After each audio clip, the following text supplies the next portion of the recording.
অনেকে অভিযোগ করে আল্লাহ আমার এইটা দেয় নাই, ওইটা দেয় নাই, আমি এটা পাই নাই, ওইটা পাই নাই। ও পায়, আমি পাই না কেন? ওর চাকরি হয়, আমার হয় না কেন? ওর ব্যবসায় লাভ, আমার লস কেন? ওর বউ সুন্দরী, আমারটা কালা কেন? আছে না নাই? না, অভিযোগ করবেন না। আপনি যে অবস্থানে থেকে অখুশি, আপনি যে অবস্থানে থেকে আল্লাহর কাছে অভিযোগ করতেছেন, আপনার এই অবস্থানে আসার জন্য অনেকে আল্লাহর কাছে দোয়া করতেছে, ঠিক কিনা? কিন্তু আপনি এই অবস্থানে খুশি না। অনেকে এই অবস্থানে আসতে চায়, তাদের স্বপ্ন যে তারা একদিন আপনার স্থানে আসবে, কিন্তু আপনি আপনার জায়গায় থেকে খুশি না। এজন্য উনজুর ইলা মান হুয়া আসফালা মিনকা, তোমার চেয়ে যে খারাপ অবস্থায় আছে তার দিকে তাকাও, তাহলে তোমার মনের দুঃখ ঘুচিয়ে দিবে কে? আপনার চেয়ে যে খারাপ অবস্থানে আছে তার দিকে দেখেন কি অবস্থা। আপনি এইটা চান, ওইটা চান, কত কিছু লাগবে আপনার। হসপিটালে যে দেখেন ক্যান্সারে আক্রান্ত রোগীদের কি অবস্থা দেখেন। ক্যান্সার যার নেই কোনো অ্যান্সার, বাঁচবে না সে। ওরে যে জিজ্ঞেস করেন, ভাই আমি তো বাড়ি চাই, গাড়ি চাই, আমার অনেক অভিযোগ, আমি এটা চাই, ওটা চাই, তুমি কি চাও? ক্যান্সার আক্রান্ত রোগীটা বলবে, আমি কিচ্ছু চাই না, আমি খালি বাঁচতে চাই। ক্যান্সার আক্রান্ত রোগীটা কি চায়? শুধু কি চায়? বাঁচতে চায়। আর আমাদের অনেক কিছু লাগবে। এজন্য বেঁচে যে আছি, এই জন্যই আলহামদুলিল্লাহ। শ্বাস প্রশ্বাস যে নিতে পারতেছি, বেঁচে আছি, অনেক দিয়েছে প্রভু, আর কিছু লাগবে না, আলহামদুলিল্লাহ পড়েন। চাওয়ার কোনো শেষ নাই, আছে? লাউ আন্না লিকুল্লি ইবনি আদম ওয়াদিয়ান মিন যাহাব আহাব্বা আন ইয়াকুনা লাহু ওয়াদিয়ান ওয়া লা ইয়ামলা ফাহু ইল্লা তুরাব। প্রত্যেক বনি আদমকে আল্লাহ তাআলা একটা করে স্বর্ণের পাহাড়ের মালিকও যদি বানিয়ে দেয়। কিসের পাহাড়? সবাই বলেন। দেখছেন শরীয়তপুরে? শরীয়তপুরে নাই স্বর্ণের পাহাড়? কোন দেশে আছে? সৌদি আরব। স্বর্ণের পাহাড় নাই, স্বর্ণের খনি আছে। স্বর্ণের পাহাড় এই পৃথিবীতে হবে না, স্বর্ণের পাহাড় পাওয়া যাবে জান্নাতে, ঠিক কিনা? প্রত্যেককে যদি আল্লাহ একটা করে স্বর্ণের পাহাড়ের মালিকও বানিয়ে দেয়, তারা আরো একটা স্বর্ণের পাহাড়ের মালিক হতে চাইবে। আচ্ছা বুঝে শুনে উত্তর দেন তো, আল্লাহ যদি আমাকে একটা স্বর্ণের পাহাড়ের মালিক বানিয়ে দেয়, আমার 14 পুরুষ এই পাহাড়, স্বর্ণের পাহাড় কেটে কেটে ভেঙে ভেঙে বিক্রি করে খেয়েও এই পাহাড়ের অর্ধেকও কি শেষ করতে পারবো? তাহলে আরেকটা লাগবে কেন? স্বভাব, ঠিক কিনা?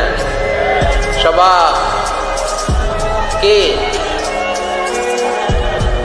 তো একটা স্বর্ণের পাহাড়ের মালিক যদি আমি হই, আমার 14 পুরুষ খেয়েও শেষ করতে পারবে, তারপরেও আমি আরেকটা কেন চাই? স্বভাব। আল্লাহর হাবিব বললেন এটা স্বভাব। ওয়ালা ইয়ামলা ফাহু ইল্লা তুরাব। কবরের মাটি ছাড়া কোনো কিছুই তার এই জিহ্বাটারে থামাতে পারবে। যার আছে যত বেশি, তার আরো চাই তত বেশি। মানুষের আছে যত বেশি, তার চাই তত বেশি। শেখ সাদি রাহিমাহুল্লাহ, ইরানের বিখ্যাত কবি, বালাগাল উলা বিকামালিহি কাশাফাত দুজা বিজামালিহি, এই কবিতা লিখে বিখ্যাত হয়েছিলেন। তো ওনার একটা সময় আর্থিক দৈন্যতা যাচ্ছিল, টাকা পয়সা ছিল না, ফলে পায়ে দেওয়ার মতো জুতা ছিল না। কি ছিল না? জুতা ছিল না। তো খুব আফসোস করে একদিন মনে মনে আল্লাহরে বলে, আল্লাহ আমি এত বড় কবি, আমার পায়ে দেওয়ার মতো জুতা নাই। আহা, আফসোস করে ঘর থেকে বের হয়েছে। বের হয়ে দেখে এক ভিক্ষুক ভিক্ষা করে, ওই ভিক্ষুকের 2টা পাই নাই। ভিক্ষুকের 2টা, আর কবি সাহেবের কি নাই? জুতা নাই। কবি সাহেব যখন এই দৃশ্য দেখছে, হায় রে, আমার তো পা আছে, এর তো পাই নাই, সেজদায় পড়ে গেল। আর আল্লাহরে বলে, আল্লাহ শুকর, আলহামদুলিল্লাহ, বেশ ভালো আছি, আর কিছু লাগবে না। এজন্য শান্তি হচ্ছে শুকর আলহামদুলিল্লাহর ভিতরে। শান্তি কিসের ভিতরে? শুকর আলহামদুলিল্লাহর ভিতরে। এজন্য আওয়াজ করে পড়েন আলহামদুলিল্লাহ। আপনার চাহিদার কোনোদিন শেষ হবে না। দেখবেন যার পা নাই, সে পা দেখে আফসোস করে, ইস লোকটা হেঁটে যায়, কি সুন্দর যায়, আমি তো হাঁটতে পারি না, যদি হাঁটতে পারতাম, যদি 2টা পা থাকতো। যার পা আছে, সে সাইকেলওয়ালাদেরকে দেখে আফসোস করে, ইস আমার যদি একটা সাইকেল থাকতো তাহলে তার হাঁটা লাগতো না, সাইকেল দিয়ে বাজারে যেতাম। যার সাইকেল আছে সে আবার হুন্ডাওয়ালাদেরকে দেখে আফসোস করে, ইস একটা হুন্ডা যদি থাকতো তাহলে তো ভো ভো করা যাইতো না। হুন্ডাওয়ালার আফসোস আছে প্রাইভেট কারওয়ালাদের দেখে, তারা আফসোস করে ইস আমার যদি একটা কার থাকতো তাহলে তো কার চালাইতে পারতাম। যাদের প্রাইভেট কার এদেরও আফসোস আছে, ইস আমার যদি একটা হেলিকপ্টার যদি থাকতো তাহলে তো উড়াল মারতে পারতাম, ঠিক কিনা? হেলিকপ্টারওয়ালাদেরও আফসোস আছে, আমার যদি একটা জেট প্লেন থাকতো, jet plane, private jet plane, ও প্রিন্স ওয়ালিদ বিন তালালের মতো 70% মেড অফ গোল্ড, তার একটা জেট প্লেন আছে, এটার 70% স্বর্ণ দিয়ে বানানো। তার মানে চাওয়ার কোনো শেষ আছে নাই। সুখ শান্তি যদি চান অলওয়েজ পড়বেন আলহামদুলিল্লাহ। কি পড়বেন? টাকা যার বেশি টেনশন তার বেশি। সাধারণত টাকা যার বেশি রোগ তার বেশি, টাকা যার বেশি শান্তি তার কম। আপনি খোঁজ নিয়ে দেখেন, 1000 কোটি টাকার মালিক, ঘরে শান্তি নাই, স্ত্রীর সাথে মনোমালিন্য, স্ত্রী যায় একদিকে উনি যায় আরেকদিকে, পোলায় কই যায় পোলায় নিজেও জানে না, মেয়ের অবস্থা খারাপ, আরেক ছেলের সাথে হাঁটে। তো এই হচ্ছে এদের লাইফস্টাইল। সবাই না, আল্লাহওয়ালা যারা তারা ভিন্ন। রাতে এদের ঘুম হয় না, অনেকগুলো ঘুমের ট্যাবলেট খেয়ে ঘুমাতে হয়, ঘুম আসে না, ঘুম আসে না। কিন্তু রিক্সাওয়ালা, কুলিওয়ালা, দিনমজুর, এদের রোগ বালাই আছে? কথা বলেন। খাওয়ার সমস্যা আছে, ঘুমের সমস্যা আছে, শুইলেই ঘুম আসে, যেখানে রাইত ওইখানেই গাই। ঘুমাইতে দেরি, নাক ডাকতে দেরি হয় না, ওর নাকের ডাকের আওয়াজে ট্রাকের ইঞ্জিনও ফেল। শান্তির ঘুম। এই জন্য সবসময় শান্তি খুঁজতে হবে। কি খুঁজবো? শান্তি দেওয়ার মালিককে। আল্লাহ তুমি এই দেশটাকে শান্তিময় করো, শরীয়তপুরটাকে তুমি শান্তিময় করো, আজকের মাহফিলটারে কবুল করো। শামসুল হক শিকদার জামি মসজিদ কমিটির উদ্যোগে 10ম বার্ষিক তাফসীরুল কোরআনের মাহফিল, স্থান জাজিরা, কেন্দ্রীয় ঈদগাহ ময়দান। এটা জাজিরার নাম অনেক শুনেছি আমি, আসা হয়নি, এই প্রথম আসলাম আলহামদুলিল্লাহ।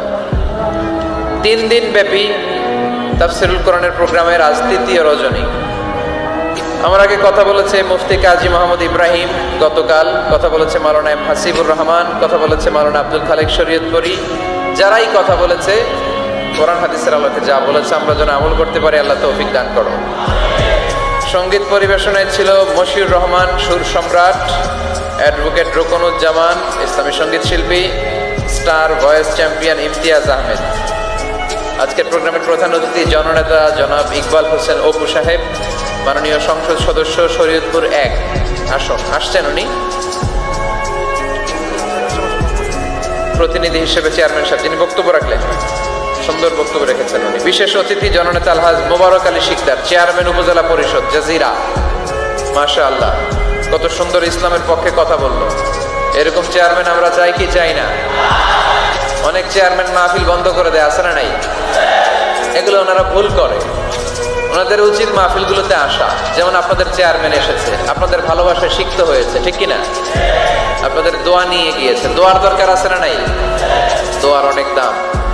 এজন্য জনপ্রতিনিধি যারা, আমি ওনাদেরকে বিনয়ের সাথে বলবো আপনারা মাহফিলগুলোতে আসবেন, এসে জনগণকে সালাম দিয়ে যাবেন, দোয়া নিয়ে যাবেন, দোয়ার অনেক দরকার।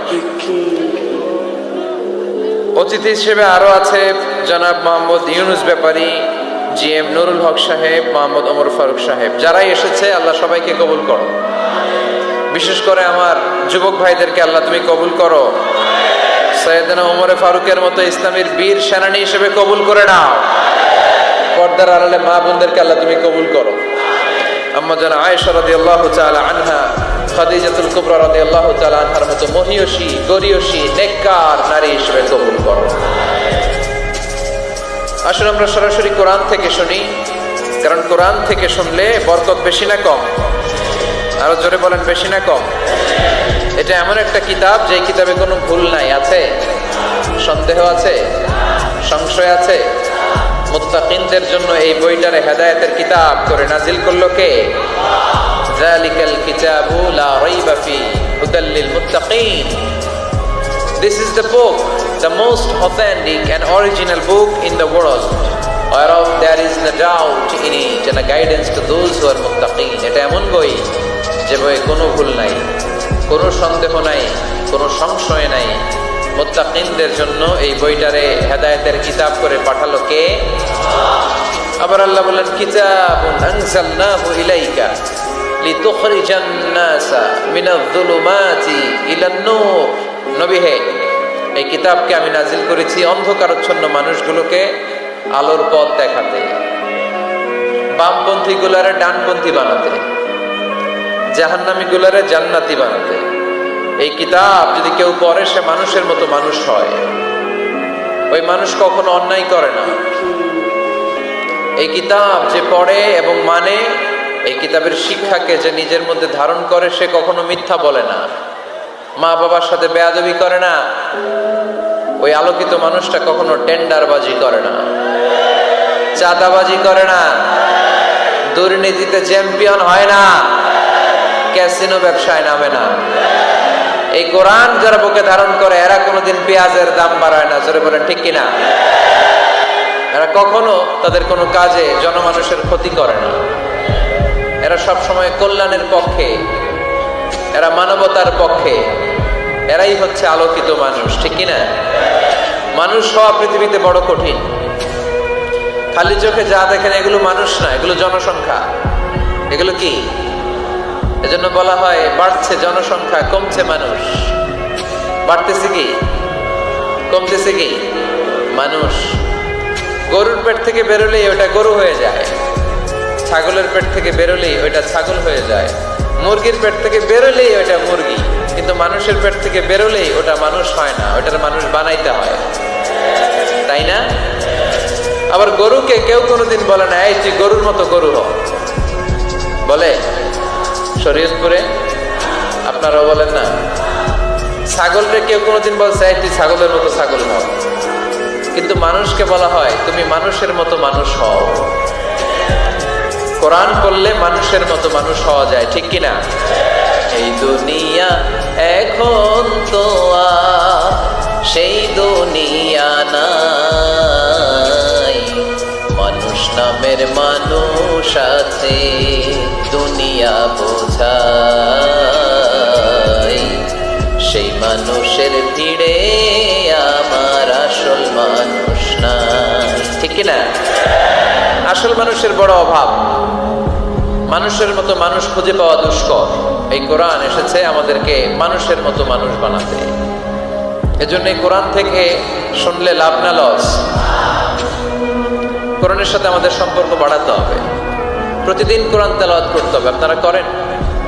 হ্যাঁ, আজকে করছেন কারা কারা দেখি? মাশাআল্লাহ, মাশাআল্লাহ, হাত নামান।